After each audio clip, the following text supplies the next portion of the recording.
अगर उस संविधान को संचालन करने वाला व्यक्ति बुरा होगा तो उस संविधान का प्रभाव भी बुरा हो जाएगा। ज्यादा विद्वान, ज्यादा क्वालिफाइड हिंदुस्तान तो छोड़िए, वर्ल्ड में नहीं कोई। जब भी परिवर्तन हुए हैं, अधिवक्ताओं की बड़ी भूमिका हुई है। बदलाव लाने के लिए हम लोग संकल्पित हो। अपने लड़खड़ाते कदमों में भी ताकत थी, चलना सीखा। भारत का संविधान सुपुर्द हो चुका था और संविधान पर बहस चल रही थी। वो किसी जात के विरोधी नहीं थे, जातिवाद के विरोधी थे। समाज में जो विषमता थी उसे मिटाकर विषमता मूलक समाज की स्थापना चाहते थे।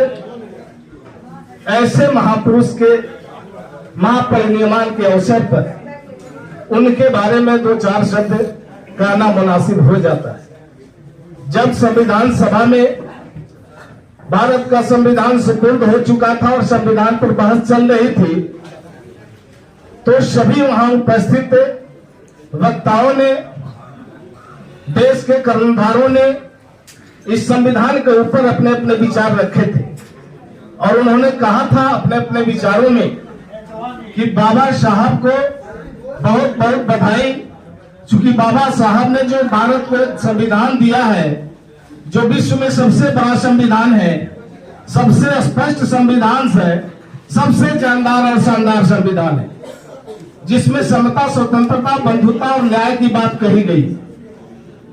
बाबा साहब को भी मौका मिला। बाबा साहब जब उठकर खड़े हुए तो बाबा साहब ने कहा कि किसी भी देश का संविधान चाहे कितना भी अच्छा क्यों न लिख दिया जाए, किसी भी देश का संविधान चाहे कितना भी अच्छा क्यों न लिख दिया जाए, अगर उस संविधान को संचालन करने वाला व्यक्ति बुरा होगा तो उस संविधान का प्रभाव भी बुरा हो जाएगा।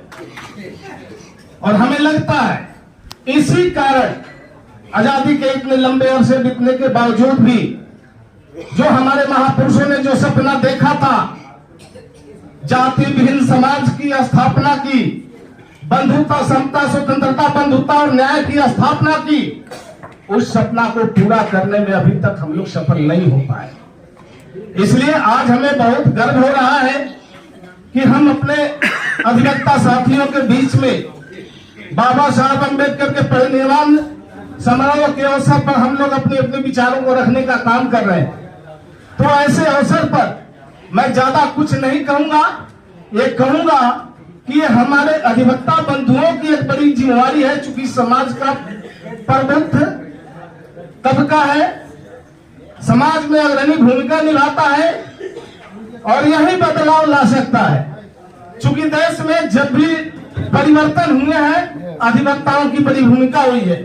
आजादी की लड़ाई में भी अधिवक्ताओं ने अपनी भूमिका का निर्वहन किया है, जो इतिहास बना है।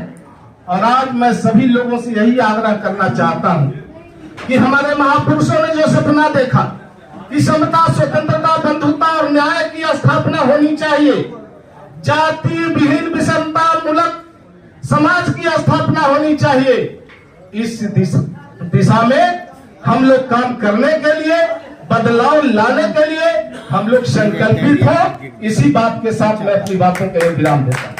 वो कह सकते हैं कि किसी भी धर्म ग्रंथ से ऊपर का ग्रंथ है, उसमें समाहित किया है। आज उसकी परिनिर्वाण तिथि के अवसर पर मैं आप सबों का हृदय से सम्मान करता हूँ। मित्रों, आज के युग में, आज के समय में भी बहुत से संविधानविद हैं, अच्छे लोग भी हैं, लेकिन कमी तो खलती है।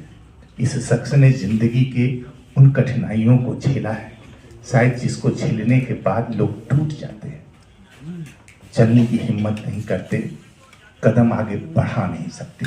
लेकिन इस शख्स ने अपने लड़खड़ाते कदमों में भी ताकत थी, चलना सीखा, दौड़ना सीखा और समाज को एक रोशनी प्रदान करने का कार्य किया।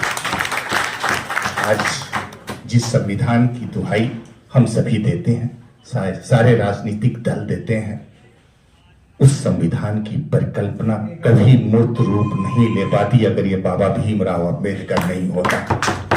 और आपको बताऊं, मैंने भी अध्ययन किया है, मैंने भी इस बात की गहराई में जाने का प्रयास किया है कि आखिर बाबा भीमराव अम्बेडकर को ही ड्राफ्टिंग कमेटी का अध्यक्ष क्यों बनाया गया, दूसरे लोगों को क्यों नहीं बनाया गया। यक्ष प्रश्न है। यक्ष प्रश्न है। उस समय तमाम प्रबुद्ध लोग थे, लेकिन ये जिम्मेवारी, जबकि कहा जाता है कि उस समय की मानसिकता एक सामंती मानसिकता थी, फिर भी बाबा भीमराव अंबेडकर को यह जिम्मेदारी क्यों दी गई? आपको पता है, बाबा भीमराव अंबेडकर से ज्यादा विद्वान, ज्यादा क्वालिफाइड हिंदुस्तान तो छोड़िए, वर्ल्ड में नहीं कोई था। और आपको यह भी बताते हैं कि इनकी पीड़ा जब ये लंदन से अपनी तमाम डिग्रीज को कंप्लीट करके भारत आए, इनके पास 36 डिग्रियां थी। और आप समझ लीजिए, उस जमाने में लंदन स्कूल ऑफ इकोनॉमिक्स के प्रोडक्ट रहे हैं, तो इनको नौकरी की कमी नहीं थी। भारत आने के बाद इनको नौकरी मिल गई, गुजरात में मिली, गुजरात में इन्होंने नौकरी ज्वाइन भी की। लेकिन उस समय भी, जैसा कि हमारे अरुण भाई कहा करते हैं और तमाम मित्र कहा करते हैं, सामाजिक बुराइयां थीं इनके साथ। सामाजिक वैमनस्यता के तहत भेदभाव तो किया गया, उसको स्वीकार करने में कोई आपत्ति हमें नहीं हो सकती है।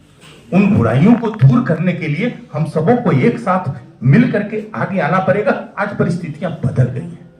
इतना विद्वान आदमी, जितने 36 डिग्रियां प्राप्त करके, जिसको कई विषयों पर, कई भाषाओं पर पकड़ हो, ऐसे व्यक्ति के साथ उस तरह का भेदभाव किया गया।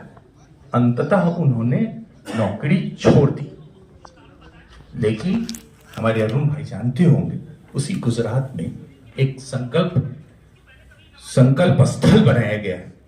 उन्होंने उस संकल्प स्थल पर जाकर निर्णय लिया कि नहीं, मैं लड़ूंगा, और तब तक लड़ूंगा जब तक कि समाज के अंतिम पायदान में बैठने वाले लोगों के आंखों के आंसू खत्म नहीं हो जाए। और मित्रों, उसके बाद बाबा साहब द्वारा बनाया गया ये संविधान हमारे बीच में आया, और आज हम उसी संविधान के बदौलत इस न्यायालय में न्यायिक कार्य कर रहे हैं, अधिवक्ता के रूप में अधिकृत है।